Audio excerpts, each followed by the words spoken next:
మన దేవుడు మన దగ్గర మోయించుకునేవాడు కాదు. ఏ దేవుడినైనా ఎవరైనా మోస్తూ ఉన్నట్లు దేవుడు కాదు.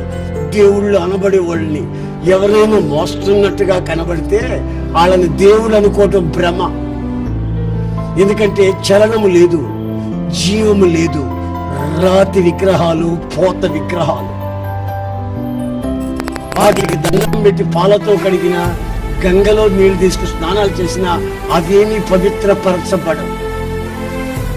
మనం కాదు దేవుళ్ళని అభిషేకించవలసింది, మనల్ని ఆయన అభిషేకించాలి. దేవుడికి స్తోత్రం కలుగును గాక.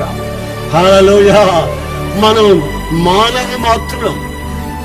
మనల్ని ఆయన ప్రేమ చేత ప్రేమాభిషేకం చేయాలి. ఆయన ఆత్మ చేత మనల్ని బలపరచాలి.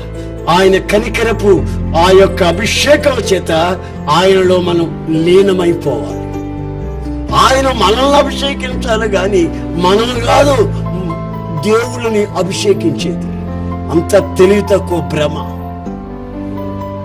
ఈ సనాతనమైన ఆచారాలు మన భారతదేశంలో ఎప్పుడు మటుమాయం అవుతాయో ప్రజలకు క్షేమం కలుగుతుంది. ఆ రోజున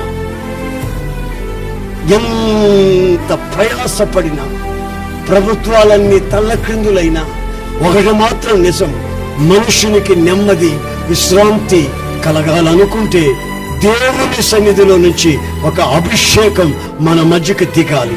అభిషేకం ద్వారా దేవుని ప్రేమ మనుషుని హృదయంలో నిండుగా మెండుగా కుమ్మరించబడుతుంది.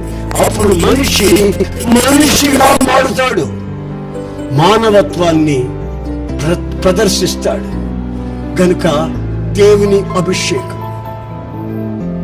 నీ వ్యక్తిత్వానికి అవసరమనే సంగతి వాస్తవం.